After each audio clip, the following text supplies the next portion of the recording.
पिछले वीडियो में हमने ये देखा कि केक पीएचपी के अंदर आप कैसे मतलब कोई पीडीएफ जनरेट कर सकते हो। उसके लिए अपन को क्या क्या प्रोसेस करनी पड़ती है, ये सारा सब कुछ अपन पिछले वीडियो में डिस्कस कर चुके हैं। इस वीडियो में हम क्या देख रहे हैं कि अगर आपको केक पीएचपी में अगर एक्सेल जनरेट करनी पड़े, अगर आपको कोई रिक्वायरमेंट हो कि मुझे कोई डेटा एक्सेल के अंदर एक्सपोर्ट करना है, तो उसके लिए आपको क्या करना पड़ेगा वो थोड़ा सा मैं एक्सप्लेन कर देता हूँ। अब देखिए, जब एक्सेल और पीडीएफ ये क्या है, सारे के सारे मैंने आपको बताया कि आपके थर्ड पार्टी टूल हैं। केक में बाय डिफ़ॉल्ट ये आपको मॉड्यूल्स नहीं मिलते हैं, तो आपको क्या करना पड़ेगा कि जैसे अपन ने पीडीएफ इंस्टॉल करा, जैसे आपने पीडीएफ इंस्टॉल करा है कंपोजर के थ्रू, वैसे ही आपको क्या करना पड़ेगा, कंपोजर के थ्रू ही एक्सेल मॉड्यूल को आपके प्रोजेक्ट में इंटीग्रेट करना पड़ेगा, सेम आपके वेंडर फोल्डर में।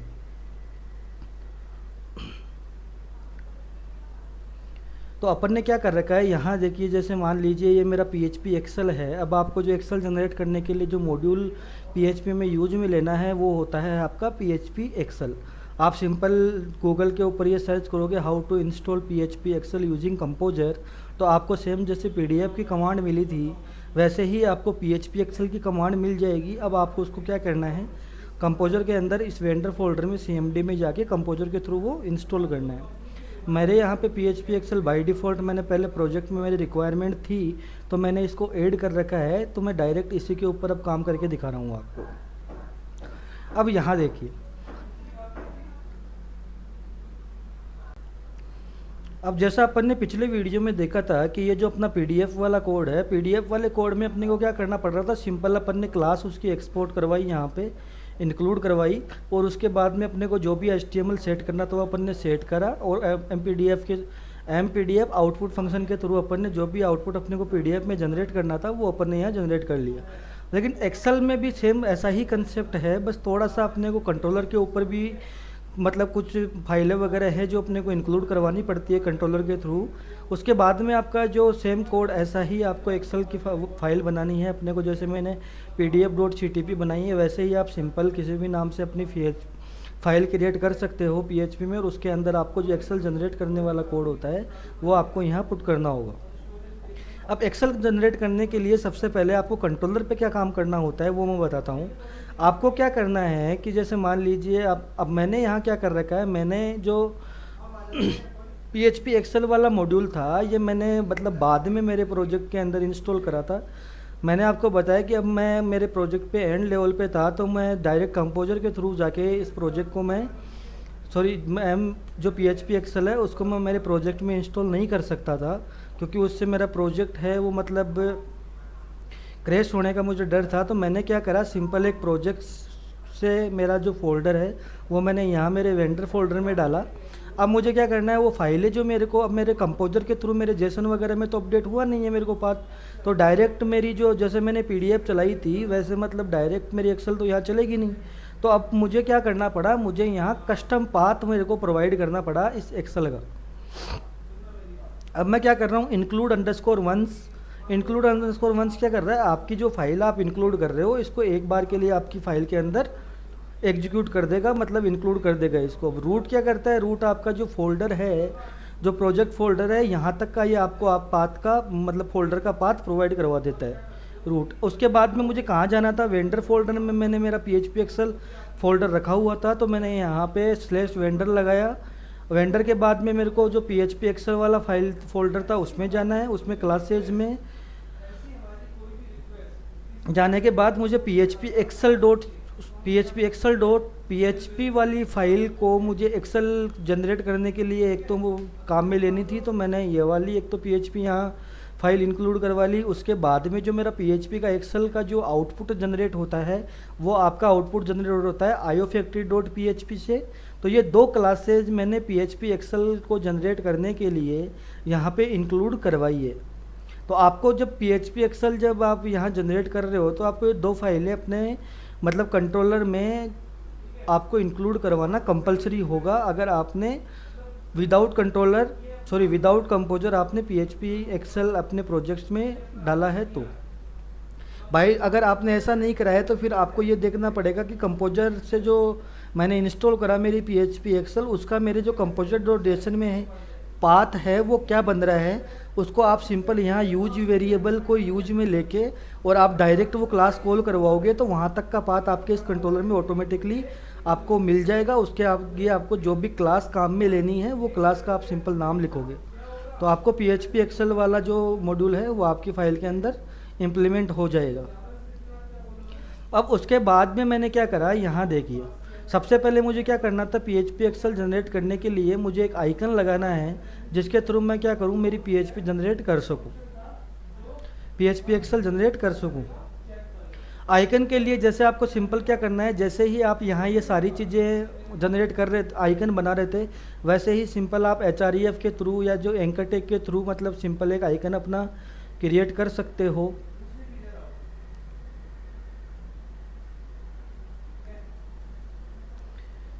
एक बार के लिए एक रिकॉर्ड सर्च करता हूँ मैं, क्योंकि शायद मैंने यहाँ पे जब मैं फ़िल्टर करता हूँ रिकॉर्ड उसके बाद में मैंने अपनी एक्सेल यहाँ लगा रखी है।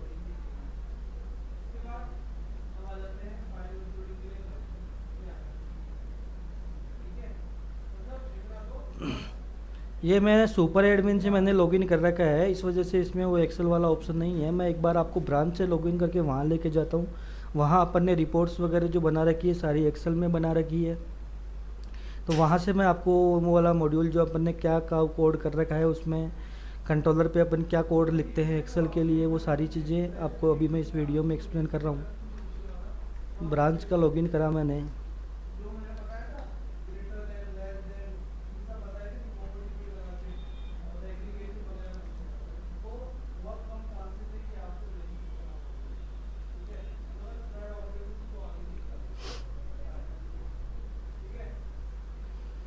जैसे ही मैंने यहाँ पे लॉगिन करा, अब मैं ब्रांच मॉड्यूल के अंदर आ चुका हूँ मेरे श्री ट्रांसपोर्ट वाले प्रोजेक्ट के अंदर। अब मान लीजिए मुझे यहाँ से कोई भी रिपोर्ट मैं एक बार के लिए देख रहा हूँ कि जैसे मैं यहाँ GR रिपोर्ट डेली बेसिस के ऊपर आता हूँ। यहाँ मैंने क्या करा, 2 डेट ले ली जिनके बीच में मुझे रिकॉर्ड सर्च करने हैं। ये देखिए यहाँ पे मैंने एक एक्सेल का आइकन लगा रखा है। जैसे ही मैं इस एक्सेल के ऊपर क्लिक करूँगा तो ये क्या होगा, मेरी एक्सेल है वो डाउनलोड हो जाएगी।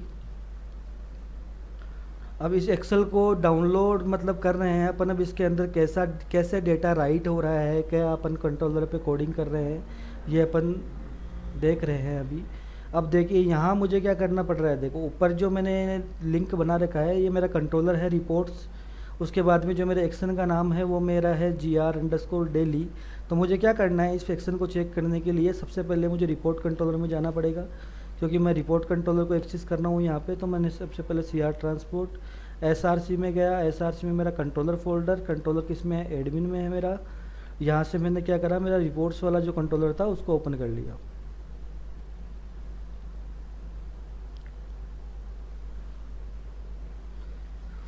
अब यहाँ मुझे क्या करना है, सबसे पहले मुझे मेरा जो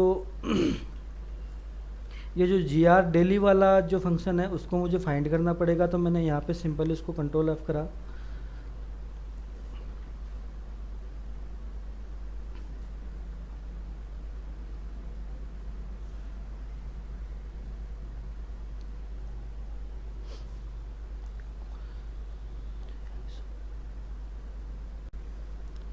ये मेरी एक्सेल यहाँ पे एक्सपोर्ट हो गई है। अब एक बार मैं इसको ओपन करके दिखाता हूँ आपको। जैसे ही मैंने ओपन करा, ये मेरे पास यहाँ जो भी डेटा आ रहा है वो मेरा डेटा यहाँ राइट हो गया है। ये मेरे हेडर हो गया एक्सेल का, ये मेरी वैल्यूज़ आ गई जो मुझे यहाँ प्रिंट करवानी थी सारी की सारी। अब ये कैसे प्रिंट हो रही है, कैसे यहाँ डेटा आ रहा है, ये अपन देखते हैं। अब एक्सेल को जो मैं जनरेट करना है, तो एक्सेल के लिए आपको सिंपल क्या करना है, यहाँ आपको जो भी फंक्शन है, जो भी आप एक्सेल जनरेट करने के लिए जो फंक्शन बना रहे हो, आपको क्या करना है, सबसे पहले आपको वो डेटा अपने टेबल से फाइंड करना है यूजिंग केक PHP की, जो आपको एक्सेल में एक्सपोर्ट करवाना है। उसके बाद में जब आपने यहाँ डेटा अपना फाइंड कर लिया, आपको क्या करना है, वो डेटा जो जिस वेरिएबल में आपने फाइंड करा है उस वेरिएबल को आपको सेट करके और आपको उस फाइल के ऊपर पहुँचाना है जिस पे आप एक्सेल का कोड लिख रहे हो। अब मैंने यहाँ GR_daily_excel नाम से ये फंक्शन बना रखा था, जिसके ऊपर मैंने मेरा डेटा जो मुझे फाइंड आउट करना था वो मैंने फाइंड करा और मैंने क्या करा, उस वेरिएबल में सेट करके और उसको भेज दिया। अब मैं ये फाइल मेरी जो है इसको मैं यहाँ मेरे फोल्डर में जाके एक बार ओपन करता हूँ। जो मेरा ये है टेम्पलेट में एडमिन में रिपोर्ट्स, यहाँ मैंने इसको फाइंड करा।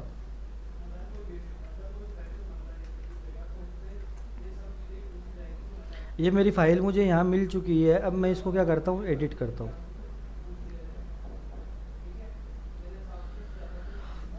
जैसे ही मैंने एडिट करा, यहाँ पे ये आपकी फ़ाइल ओपन हो गई। अब यहाँ जो अपने को एक्सेल जनरेट करना है वो आपको यहाँ लिखना होता है, पूरा का पूरा कोड। ये कोड के ऊपर आप मत जाइए, एक बार के लिए मैं इस कोड को पूरा का पूरा हटा देता हूँ। उसके बाद में आपको सिंपल, जैसे मैंने पीडीएफ में 3 या 4 लाइनें बता लिख के आपको समझाई है, कि उस हिसाब से आपको समझ में आ जाएगा। ये मेरी रिक्वायरमेंट थी, इस वजह से मैंने इतना बड़ा कोड लिख रखा था। बाकी आपको सिंपल अगर एक्सेल जनरेट करनी है, मैं एक बार के लिए मैंने ये क्या करा, मैंने ये पूरा का पूरा जो कोड लिख रखा है मैं इसको एक बार हटा देता हूँ।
मैंने मेरे एक्सेल का नाम भी चेंज कर दिया है, कि एक बार के लिए जब वो एक्सपोर्ट हो तो वो किस नाम से एक्सपोर्ट हो, टेस्ट डॉट, जो मेरा फॉर्मेट था इसका, एक्सेल एक्स।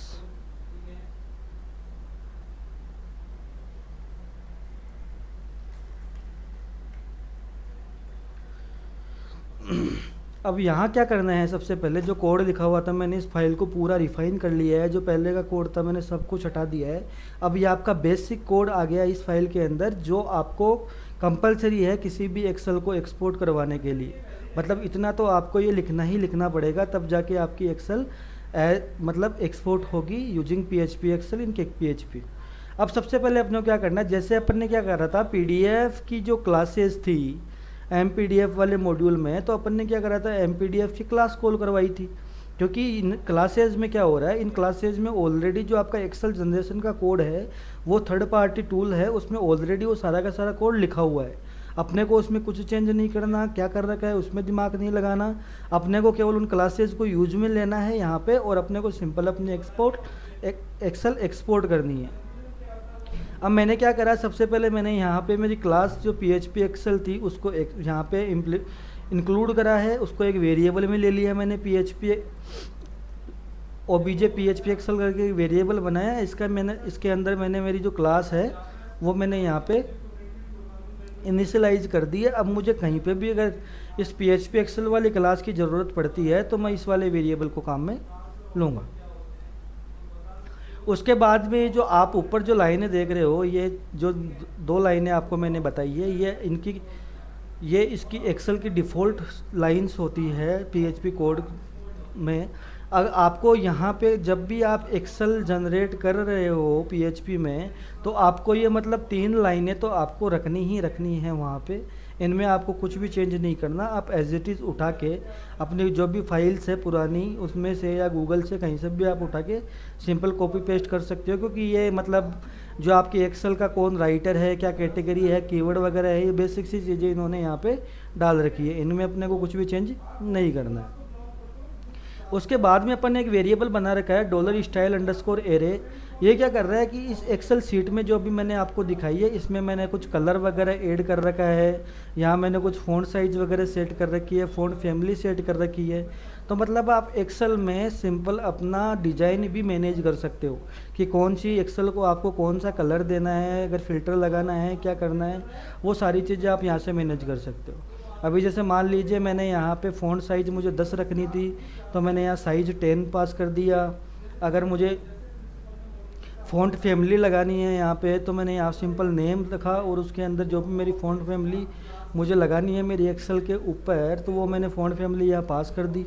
मुझे एरियल में मेरी एक्सेल चाहिए थी तो मैंने यहाँ एरियल डाल दिया। अगर मुझे कोई और फ़ॉन्ट फैमिली यूज में लेनी थी तो मैं सिंपल वो दूसरी वाली फ़ॉन्ट फैमिली जो भी मुझे लेनी है उसका मैं यहाँ सिंपल नाम पुट करता।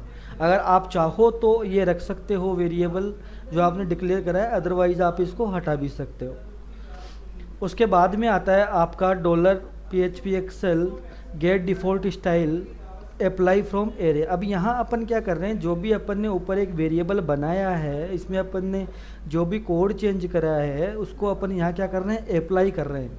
मतलब अब क्या होगा कि जो भी आपकी ये डिफ़ॉल्ट सीट है, मतलब डिफ़ॉल्ट जो आपकी एक्सेल सीट है ये वाली जो आपको दिख रही है, इसके ऊपर आपने जो जो ये स्टाइल एरे बनाया है वो इम्प्लीमेंट हो जाएगा।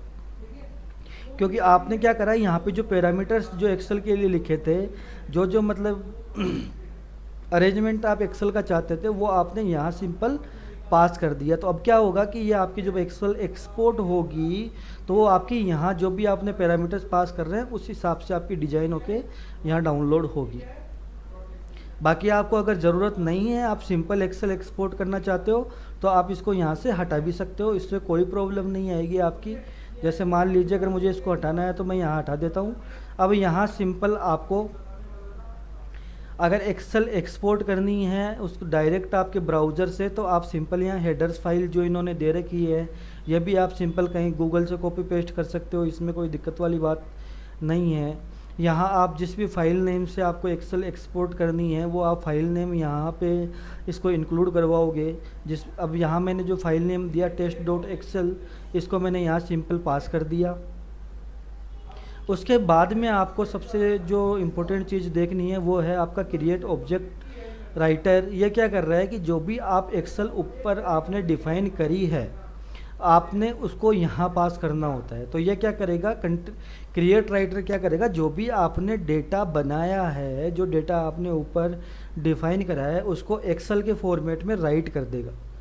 अब ये इसका काम है कि वो एक्सेल में कैसे मैनेज कर रहा है, क्या कर रहा है, बस आपको अपना डेटा यहाँ ऊपर बनाना है जो भी आपको एक्सेल में दिखाना है और वो डेटा आपको यहाँ कंटेंट राइटर में पास करना है।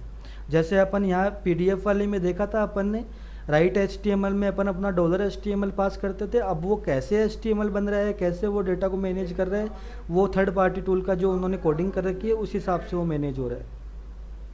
आपको यहाँ अपनी कस्टम कोडिंग करनी है और उसको पास करना है आपके कस्टम या थर्ड पार्टी टूल में जो आपने यूज में लिया है। उसके बाद में ऑब्जेक्ट राइटर सेव, यहाँ PHP अपन ने आउटपुट लगा रखा है। PHP आउटपुट का मतलब आप जब इसको एक्सेल पे क्लिक करोगे आइकन के ऊपर तो वो एक्सेल आपकी एक्सपोर्ट हो जाएगी यहाँ नीचे डाउनलोड्स वाले सेक्शन में। अगर आप यहाँ एक्सेल को एक्सपोर्ट ना करवा के अगर आपको एक्सेल को अपने फोल्डर में सेव करवाना है तो आप यहाँ सिंपल उस फोल्डर का पाथ दे सकते हो, यही एक्सेल आपके उस पाथ पे जाके सेव हो जाएगी। अब यहाँ मैंने मेरा पूरा कोड रिफाइन कर लिया। यहाँ ये जो क्या क्या अपन ने एक्सेल जनरेट करने के लिए जो कोड लिख रहे हैं ये इतनी सी लाइनें होती है आपकी। यहाँ सिंपल आपकी एक्सेल एक बार एक्सपोर्ट हो जाएगी। अब आपको इसमें डेटा कैसे राइट करना है, क्या नहीं करना, वो एक बार मैं आपको और बता दूंगा। सबसे पहले मैं आपको यहाँ पे जैसे ही मैं इसके ऊपर क्लिक करता हूँ अब आपकी क्या होगी, एक ब्लैंक एक्सेल डाउनलोड हो गई, क्योंकि आपने अभी तक एक्सेल में कुछ भी डेटा नहीं डाला है, सिंपल आपने एक्सेल को एक्सपोर्ट करा है। तो जैसे ही आप इसको ओपन करोगे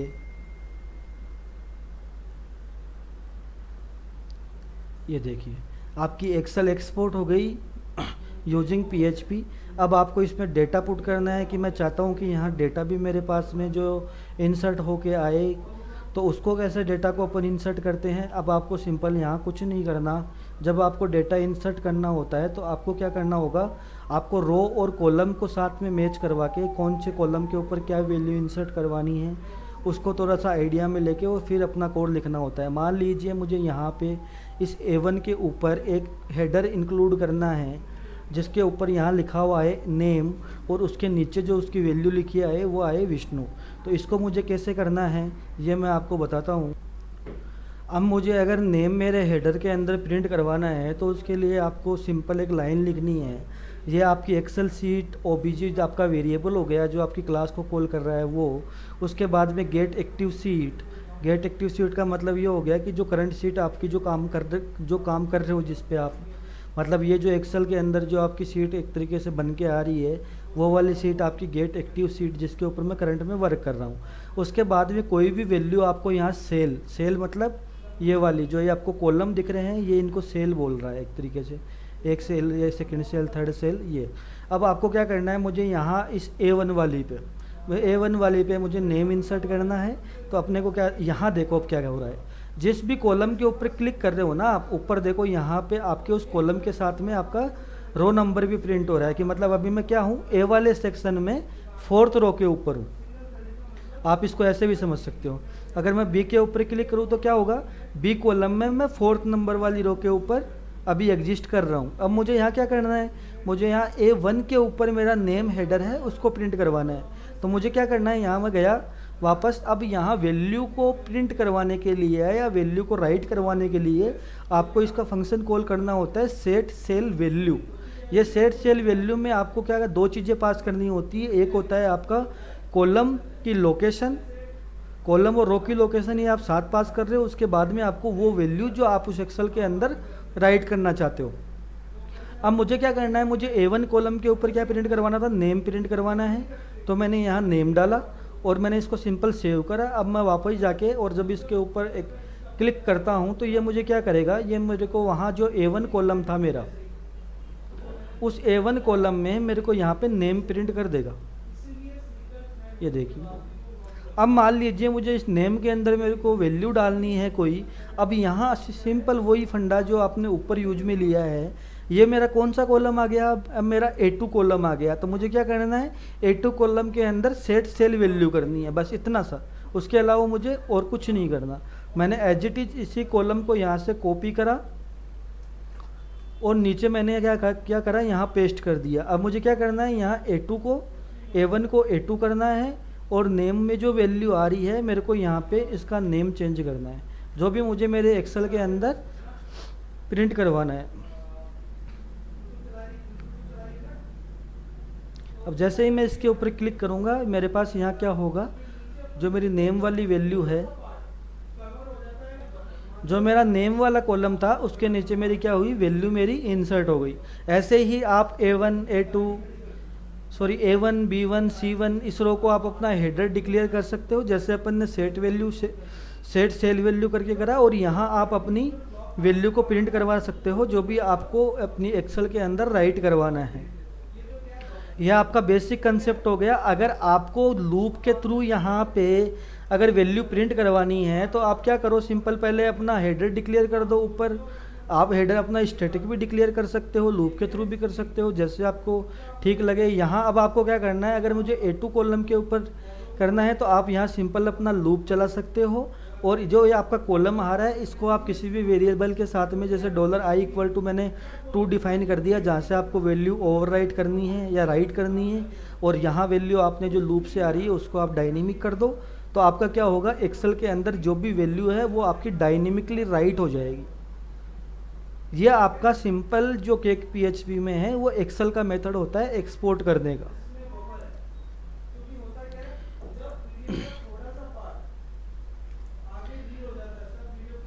केक PHP का ये जो कंसेप्ट है, जैसे PDF वाला अपन ने देखा, ये एक्सेल वाला देखा, ये मतलब इतना कॉम्प्लिकेटेड नहीं है। जब आप एक बार अपनी खुद की तरफ से अपना एफर्ट डालोगे, एक बार इसको जब खुद अपने से ट्राई करोगे तो ये आपको एक बार में ही समझ में आ जाएगा। इसमें ऐसा कुछ भी कोई मतलब कोड अपन ने वो अलग से कुछ नहीं कर रखा है। जो सिंटेक्स अपने पास ऑलरेडी थे, जो अपने पास अवेलेबल है, हम केवल उसी को यूज में ले रहे हैं। तो ऐसे आप मतलब PHP में अपनी एक्सेल को जनरेट कर सकते हो, जैसे आपकी रिक्वायरमेंट है उस हिसाब से।